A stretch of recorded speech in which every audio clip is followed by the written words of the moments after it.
السلام علیکم ورحمۃ اللہ وبرکاتہ۔ میرے محترم سامعین، آج ہماری ویڈیو کا جو موضوع ہوگا وہ ہے کہ رمضان کے روزوں کا دنیاوی فائدہ کون سا ہے۔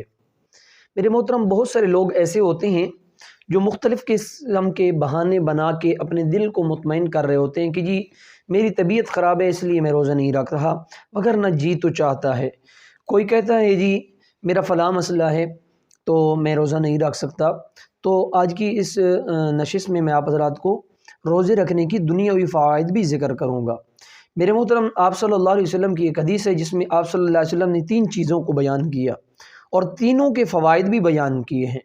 آپ صلی اللہ علیہ وسلم نے فرمایا کہ اگر تم جہاد کرو گے تو اللہ تبارک و تعالیٰ تمہیں مال غنیمت عطا فرمائیں گے، اور فرمایا اگر تم روزے رکھو گے تو صحت مند ہو جاؤ گے، اور نمبر 3 اگر تم سفر کرو گے تو دولت مند ہو جاؤ گے۔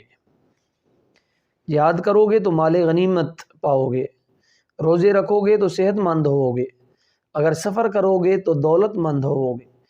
اس میں آپ صلی اللہ علیہ وسلم نے کیا فرمایا؟ اگر روزے رکھو گے تو کیا ہو جاؤ گے؟ صحت مند ہو جاؤ گے۔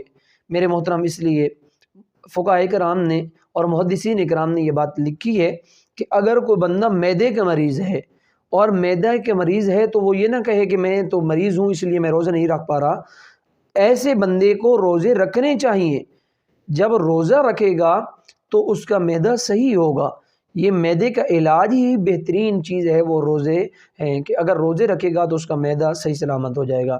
نمبر 2، اسی طرح بلغم کا مریض ہے تو بلغمی مریض وہ روزے رکھے گا تو اس روزے کی وجہ سے اس کی یہ بیماری ٹھیک ہو جائے گی۔ اس لیے بعض بیماریاں ایسی ہیں جن کا مستقل روزہ ایک علاج ہے، اس لیے رمضان کے روزے رکھیں، انشاءاللہ اللہ تبارک و تعالیٰ آپ کو صحت مند کر دے گا، کیونکہ میرے نبی کا فرمان ہے جب تم روزے رکھو گے تو اللہ تبارک و تعالیٰ تمہیں صحت مند کر دے گا۔ تبارک الذی نزل الفرقان علی